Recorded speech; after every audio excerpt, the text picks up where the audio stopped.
Hello and welcome back to our channel, How We Move the Decimal. In today's video, I am listing greeting cards that I photographed.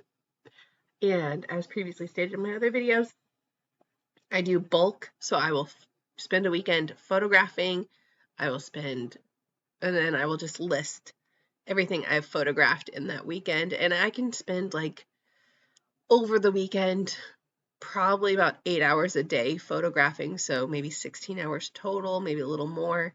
But that will last me for several months.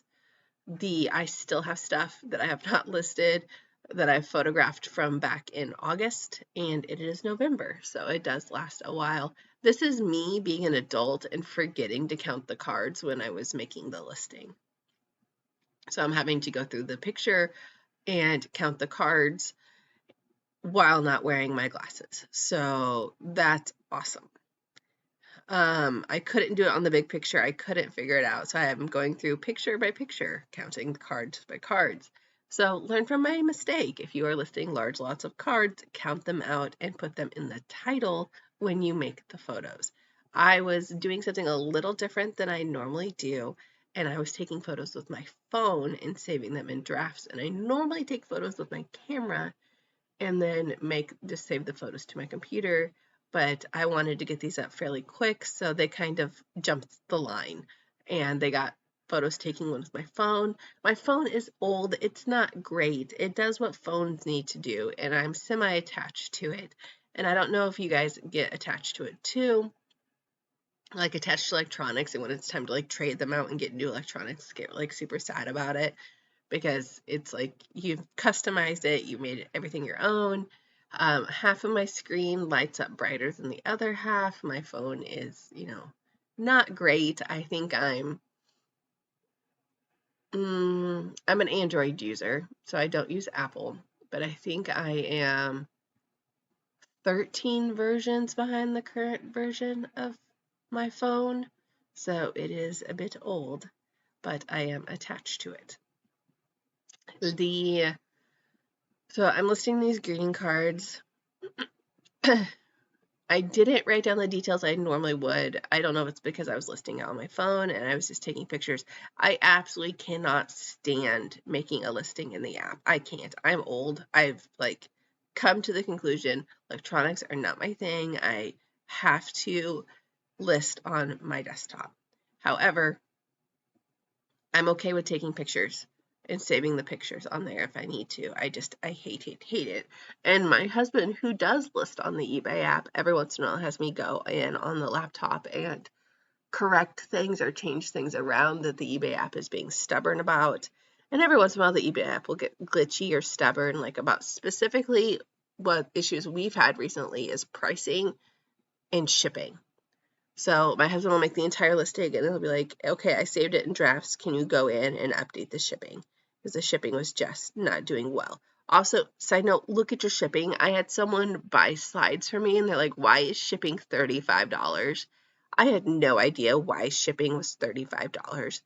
And it went up to, I think I had 1 pound on it because it was a large lot of slides. If I have to list something over 150 slides, it's over a pound.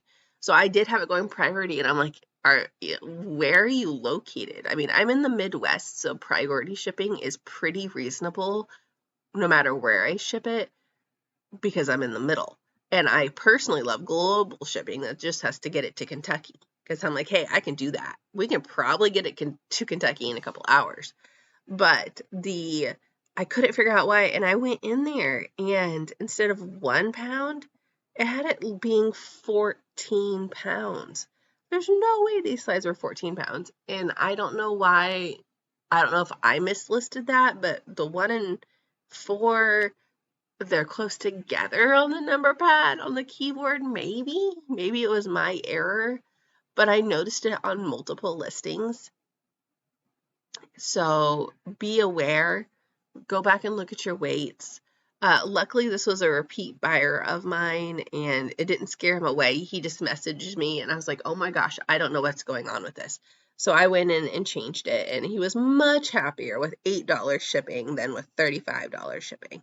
And But if he wouldn't have been and I'm assuming it's a he, if he would not have been a repeat buyer from me and had positive experiences with me previously, he would have skipped over that item.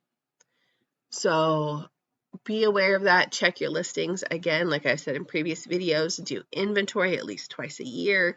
We're coming up on our inventory time. I will not inventory until we are on Christmas break and have time to get that done.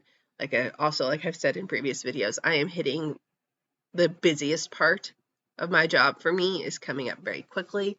And then I am done for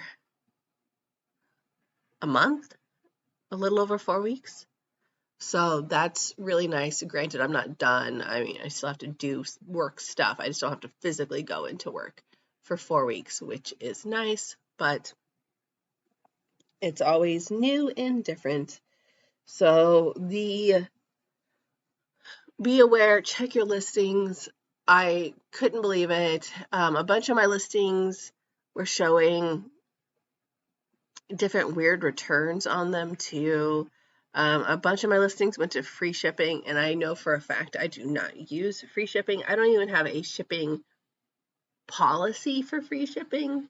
So it wasn't on my end, but a lot of them had like free shipping checked off on there. And and a lot of some of them were cast iron banks, which the shipping is going to be psychotic. And if I did free shipping, I wouldn't be able to, I would actually be paying them to take this item off my hands.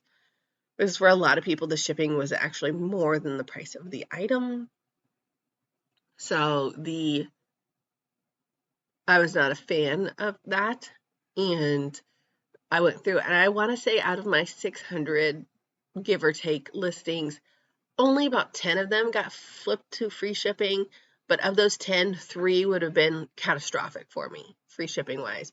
I would have either broke completely dead even, or I would have paid the buyer to take this item off my hands by a lot. So I was not pleased with that, but I did learn my lesson and learn to go and check. You can bulk, I check by doing a bulk edit of them. I don't do a bulk edit of all 600. I'll do like 100 at a time because 600 is just so overwhelming to me. And you used to only be able to do 500 at a time, so I don't know if you can even do 600. I've never even tried. I've just only done 100 at a time. But be aware of that. Be aware of things being wonky. It usually happens after eBay does like a big update of something, if they've updated the app, if they've added new. After the listing, so the new listing format came out, that's when I saw a lot of misinformation on my listings, categories that don't exist anymore. I had thermals, like long johns, a one-piece bodysuit of LL Bean vintage long johns, and they classified them as underwear, so they took them down because they were used, and we can't have used underwear. And I could not figure out where to list it, and then finally I had to go to activewear, and they had under layers. So I called it long underwear in the listing, so I had to change the title, I had to change the category, and go back and look at all of that. So also be aware of that. Be aware of what's going on. But it was an under layer, and it was under activewear.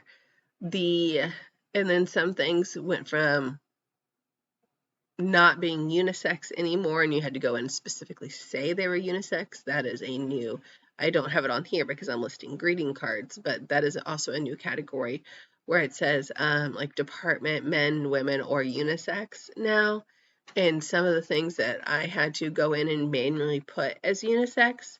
So that is an improvement that there is a listing for it, but now all the listings where I had it set it's unisex, I have to go back and change it to that new category, which is fine. I'm just complaining to complain, but that new category is there, and by it being there, buyers can search it. So I want to have it checked in my unisex items. So I am going back and looking at my unisex stuff and making sure that that box is checked. The trying to think other things with the new eBay list. Again, still don't like it. Don't like that I have to go through and I can't just check a box that says buy it now. I have to open another tab. I have to open a pop-up window. I have to go through this category by time. I liked just being able to scroll to the page and enter things like the shipping stuff. It reminds me of old school. I hate that I have to go in, and I'm going to complain about this forever, and maybe someone from eBay will hear me and it'll like break through, but I hate that I have to open a pop-up window to do pricing when that's something we do all the time. I'm also making sure I'm going through and putting collectible and vintage on here because that has no listing fee, where just plain greeting cards has a 15-cent listing fee. And 15 cents every month would slowly make this not worth my time. So I want to make sure that I do have vintage and collectible on there. Would something like this probably sell better on Etsy? Probably. Do I have an Etsy store? No. I used to have an Etsy store when I sold like my crafts that I made, but I shut that down. I'm not going to cross list. I'm a small seller. I am a one-man band. I mean, my husband does help me, but I don't have someone to cross list for me. I don't have a virtual assistant to do it. I don't use List perfectly, again, because I am such a part-time seller. I'm going to quickly price myself out of it. So if I wanted to scale my business up, would I do that? Maybe. Do I see me scaling my business up anytime in the future? Not in the next couple of years. Maybe later. But it is what it is right now. I plan on just being steady, being the same. I never thought I would get to 600 listings, and I have 600 listings. So that's a huge thing for me. I almost have 1,000 feedback, which is great, especially being a part-time seller. So I'm trying to celebrate the smalls. I didn't think I'd ever have over 500 listings. So sometimes we just need to celebrate the smalls. Thank you for watching. Please watch my other videos and please like and subscribe and have a wonderful day.